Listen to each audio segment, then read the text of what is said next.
Welcome back to our channel. मैं Nahid, Nazia, reaction.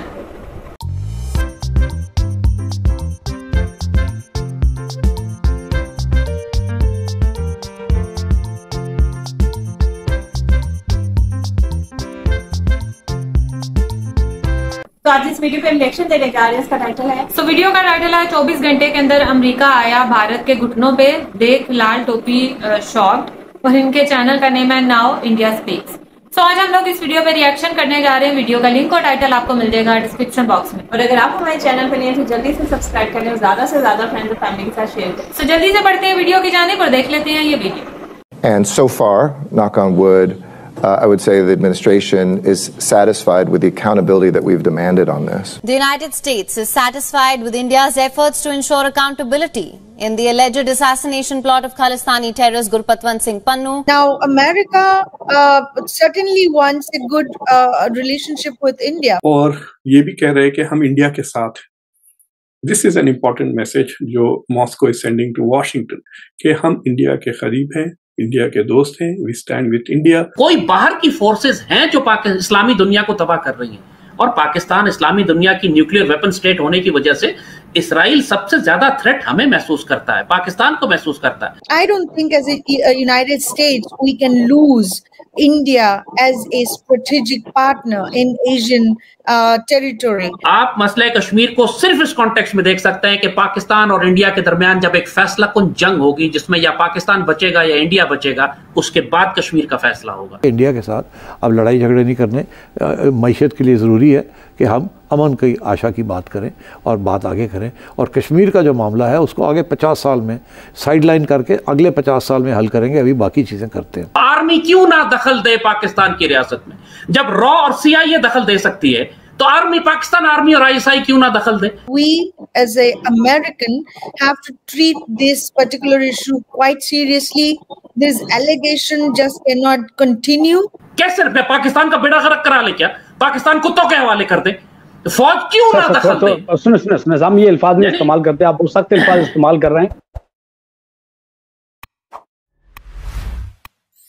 नमस्कार दोस्तों अब रशिया के भारत के समर्थन में स्टेटमेंट देने के बाद अमेरिका के अकल ठिकाने आ चुकी है। आप सब जानते हैं रशिया कुछ दिन पहले ही कहा था कि अमेरिका जानबूझ करके इलेक्शन के दौरान भारत पर इंस्टेबिलिटी लाने की कोशिश कर रहा है, भारत पर इल्जाम लगा करके। इसके बाद दोस्तों अब अमेरिका पूरी तरह से बैकफुट में चला गया है और अब अमेरिका भारत और अमेरिका के रिलेशन को सुधारने की कोशिश कर रहा है। और जितने भी इल्जाम भारत पर अमेरिका लगाता था उन सब पर यू टर्न लेते हुए भारत से माफी मांग रहा है। जहां अमेरिका ने कहा कि भारत पन्नू के केस में पूरी तरह से अमेरिका को सहयोग कर रहा है और उन्हें भारत से कोई भी कंप्लेंट नहीं है। इसके साथ साथ भारत जो रशिया से तेल ले रहा था उस पर भी अमेरिका के एम्बेसडर टू इंडिया ने कहा कि भारत अमेरिका से बातचीत करके ही रशिया से तेल ले रहा था और वे इस डिसीजन से खुश है। अमेरिका का कोई भी कंप्लेंट नहीं है भारत से। तो चलिए इसी पर आगे पाकिस्तानी मीडिया का रिएक्शन देखते हैं। जो पाकिस्तान बनने का मकसद था वो जंगें करना नहीं था, इस तरह से वो रूस के खिलाफ जंग नहीं था, वो प्रॉक्सी नहीं था, बल्कि एक ऐसी ममलिकत बनानी थी जिसे आज इमरान खान साहब भी कहते हैं स्टेट ऑफ मदीना, जहां पर इंसाफ हो, वो जो दुनिया के लिए रोल मॉडल रियासत हो और जो ऐसी इस्लामी रियासत जो स्टेट ऑफ मदीना की तर्ज पे थी, जो आपने ऑब्जेक्टिव रेजोल्यूशन की बात भी की। फिर हम उसी आलमी साम्राज्य निजाम का शिकार हो गए सर। बात दरअसल ये है कि आपको पता है कि दुनिया में ये जो कैपिटलिस्ट वॉर इंडस्ट्री है ये हर 20-25 सालों बाद 10 सालों बाद जंग के मैदान तैयार करती है, वहां पे असला बारूद बेचती है और दुनिया में एक डिवीजन हो चुकी है कंज्यूमर कैपिटल की और वॉर इंडस्ट्री कैपिटल की। मसला तो ये है सर। साजिद, आपने जो बात अभी कही ना, आपने रियासत मदीना की मिसाल दी। रियासत मदीना में तो 17-18 जंगें हुई थी, गजवात हुए थे, सईदी रसूलुल्लाह खुद लड़े जाके गजवात में। ये मुमकिन नहीं है कि आप मदीना की रियासत बनाए और गजवात ना हो, ये पॉसिबल नहीं है, पहली बात। दूसरी बात ये, आपने कैपिटलिस्ट वॉर इंडस्ट्री की बात की। अफगानिस्तान में तो कम्युनिस्ट आए थे, कैपिटलिस्ट तो नहीं आए थे। कम्युनिज्म की हमने तो जंग कम्युनिज्म के खिलाफ लड़ी, कैपिटलिज्म के खिलाफ तो नहीं लड़ी। तो देखिए बात, आप ट्राई टू अंडरस्टैंड दिस। आप बात कम्युनिज्म और कैपिटलिज्म से बहुत आगे जा चुकी है बच्चे। ये बात अब नई दुनिया जिसमें आप एग्जिस्ट कर रहे हो, इसके अंदर अब न्यू वर्ल्ड ऑर्डर की बात हो रही है जिसमें जायनिस्ट कंट्रोल वर्ल्ड होगी। कैपिटलिज्म और कम्युनिज्म एग्जिस्ट नहीं करता इस वक्त। पूरी मुस्लिम दुनिया तबाह कर दी है इन्होंने। जो इराक में, शाम में, लिबिया में, यमन को तबाह किया है वो हमने तो नहीं तबाह करवाया। कोई बाहर की फोर्सेस हैं जो इस्लामी दुनिया को तबाह कर रही हैं और पाकिस्तान इस्लामी दुनिया की न्यूक्लियर वेपन स्टेट होने की वजह से इसराइल सबसे ज्यादा थ्रेट हमें महसूस करता है, पाकिस्तान को महसूस करता है। कायदे आजम ने इसराइल को कहा था कि dagger in the heart of the Muslims, Iqbal ने कहा था कि western outpost at the gates of the East. बात ये understand the role of Israel also, बात सिर्फ understand the role of Hindu Zionists. आप हिंदू जायनिज्म को, हिंदुत्व को कैसे इग्नोर कर सकते हो उस खत्ते में तबाही फैलाने वाले? क्या हमने अपने एक सेकंड आपका पॉइंट आया, हम इस पे फिर भी डिस्कशन करेंगे आपके साथ। हम बात पाकिस्तान की कर रहे हैं, पाकिस्तान के पास भी न्यूक्लियर हथियार है, इसराइल के पास भी न्यूक्लियर हथियार हैं। पाकिस्तान 22 करोड़ के लगभग आबादी है, इसराइल चंद करोड़ है, तो फिर भी वो हमसे आगे क्यों है सर? जी, they are very powerful because they control the United States, they control the Federal Reserve, they control the international finance, they control the international media. ये फैक्ट है, ये रियलिटी है, इससे डिनाई हम नहीं कर रहे। वो थोड़े से माइनॉरिटी होने, 1% होने के बावजूद दुनिया की 99% पॉपुलेशन को कंट्रोल करते हैं। They do it. उन्होंने इस काम के लिए पिछले 600-700 साल मेहनत की है, सलीबी जंगों के वक्त से वो काम कर रहे हैं। अब आके उन्होंने इसराइल की रियासत बना ली है, बट और अब ये पूरी दुनिया में कोरोना के नाम पर जो उन्होंने तबाही मचाई है, ये नए वर्ल्ड ऑर्डर के रीसेट है। सर वो बात ठीक है, ये अलग डिस्कशन है, लेकिन बात यह है कि हमारी अपनी जो कमियां, कोताहियां, नालायकियां या कजियां हैं, हम उसका जिम्मेदार किसी और को तो नहीं दे सकते, हमें अपने आप को भी तो करेक्ट करने की जरूरत है। अपनी कमजोरियों, खामियों और गद्दारियों से मैं बिल्कुल इनकार नहीं कर रहा हूं, I am absolutely not denying it, लेकिन यह बात भी हकीकत है कि जो कायदे आजम ने भी कहा था ये बात कि हिंदुत्व रियासत पाकिस्तान के वजूद को ही तस्लीम नहीं करेगी, और उनका ख्याल ये है कि कुछ अरसे में दोबारा हम हिंदुस्तान के साथ मिल जाएंगे।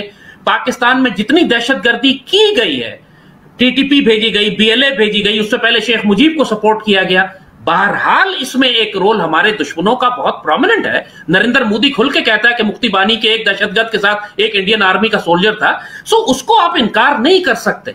आपके पास दोनों प्रॉब्लम्स हैं, अपनी इनकॉम्पिटेंस भी है, अपनी करप्शन भी है, और दुश्मन की साजिश भी है। जैसे इकबाल ने कहा था, अपनों की सादगी भी देख, औरों की अय्यारी भी देख, तो दोनों हैं। आपको दोनों एस्पेक्ट्स को देखना है, सिर्फ अपने आप को इल्जाम नहीं दे सकते, ना सिर्फ दुश्मनों को इल्जाम दे। हमारे अंदर कमजोरी है जिसको दुश्मन एक्सप्लॉइट करता है। ये जो पन्नू है, गुरपतवंत सिंह पन्नू, इसके ऊपर इंडिया क्लेम करता है कि ये खालिस्तान को सपोर्टर है, खालिस्तानी है, खालिस्तानी इज अ टेररिस्ट। तो क्यों अमेरिका में कौन सपोर्ट करता है इसे? क्यों वो आराम से घूम रहा है और उसको कोई अरेस्ट नहीं करता? See, it's a very interesting question, Rohit ji. I personally think that anybody is allowed to freely speak their mind, but when it comes to threats versus freedom of speech, that's where I draw the line. For instance, when this particular gentleman threatened Indian diplomats within America, I think that's when as a country we should have taken some stance, but we didn't, and I object to that kind of situations. If this continues, then I think many of the countries are going to look at it from a perspective of that America might not be safe at all, and that's actually not true at all, or that's actually not the reality.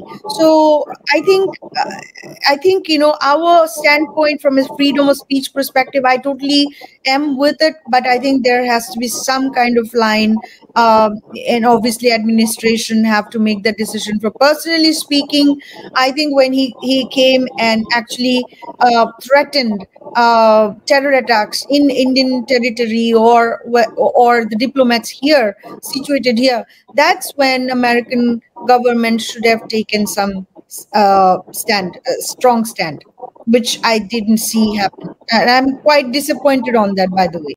Video हम लोगों ने watch की, और statements जो है भाई वाकई 24 घंटे के अंदर अंदर बदलती रहती हैं। कभी जो है वो ये स्टेटमेंट देखने को मिलती है कि फलां कंट्री जो है फलां के घुटनों में कोई एक स्टेटमेंट निकल आती है तो वो फिर ऐसे वायरल हो जाती है। इसी तरह ये लाल टोपी जो इन्होंने स्पेसिफिक बोला है, उनकी जो स्टेटमेंट है, तो ये है भाई जो लोग जो है या जो कंट्री जो है वो कहते हैं कि तरक्की की दौड़ में आगे चलेगी, बाकी सब लोग जो है उनके घुटनों में जाहिर सी बातें होगी। और एक मैं बात का मैं जरूर जिक्र करना चाहूंगी जो उन्होंने बोली थी कश्मीर को लेकर कश्मीर के ऊपर हम ऑलरेडी भी काफी वीडियोस बना चुके हैं, लेकिन इनकी बात मुझे बहुत ही अच्छी लगी जो उन्होंने बोला कि कश्मीर का मसला, ये वाकई मसला कश्मीर जिसका नाम ऐसे ही नहीं रखा हुआ, ये वाकई तब ही सॉल्व होगा जब जंग होगी, आप दोनों में से एक कंट्री बचेगा तो फिर जाहिर सी बात है उसका हिस्सा ही बनेगा जो बच जाएगा। तो ये वाकई इनकी बात से मैं 100% एग्री करती हूँ, क्योंकि ये मसला एक ऐसा मसला है जो ना हल होने वाला मसला है। तो और ज्यादा कुछ मैं नहीं बोलूँ। बिल्कुल। अच्छा, सबसे पहले मैं जो है ना ये जो थंबनेल बनाते हैं और जो टाइटल लिखते हैं ना, तो उनको मैं तो सबसे पहले जो है ना वो अप्रिशिएट करना चाहता। हाँ मतलब हम लोगों ने जैसे वीडियो सेलेक्ट करने लगे, हमने कहा अमेरिका जो इतना सुपर पावर है वो भी इंडिया के घुटनों में आ गया भाई। अब इंडिया की तो जो है वो वाह हो गई है। इंडिया पहले नहीं टिक रहा था, चांद पे पहुंच गया, कहीं चांद से आगे भी जो है वो यूनिवर्स से बाहर ना निकल जाए। तो हमने ये वीडियो देखी तो पता चला कि अच्छा सारी बात जो है वो क्या थी। और जहां तक लाल टोपी, मतलब हर इंडियन, अगर हम चैनल की बात करें ना तो इन्होंने हमारे किसी ना किसी बंदे को जो है वो पकड़ा होता है। जैसे इंडिया मीडियम लीडर्स की बात करें तो उन्होंने पिज्जा के बगैर उनका खाना हजम नहीं होता। इनकी बात करें तो लाल टोपी को पकड़ के, अगर मेजर सर की बात करें वो भी ना किसी को पकड़ के जो है वो बात लाजमी करते हैं। तो मतलब अपनी न्यूज को जो है वो थोड़ा मिर्च मसाला लगाने के लिए इंडिया वालों के भी पाकिस्तान के बगैर जो मेरे ख्याल से खाना हजम नहीं होता या उनकी न्यूज नहीं बनती, और पाकिस्तान वालों को भी मेरे ख्याल से कोई ऐसे ही सूरत हाल होगी कि हम उनकी बात ना करें तो तब तक इंडिया वालों की तो हमारी न्यूज जो है वो व्यूज में नहीं आएगी। तो बात सारी यही है। बहरहाल वीडियो जो है वो अच्छी थी। और कश्मीर की अगर हम बात करें तो अल्लाह करे बगैर किसी जंग के, कोई एक मुल्क खत्म के बगैर ही जो है मेरे ख्याल से कश्मीर का मसला जो है वो लाजमी हल होना चाहिए। सो खैर ये था हमारा रिएक्शन। होप आपको अच्छा लगा होगा। अगर अच्छा लगा तो वीडियो को लाइक कर दें और चैनल को भी सब्सक्राइब कर दें जो लोग चैनल पर नए हैं। तो मिलेंगे आपसे नेक्स्ट रिएक्शन वीडियो के साथ। तब तक हमें दें इजाजत। अल्लाह हाफिज।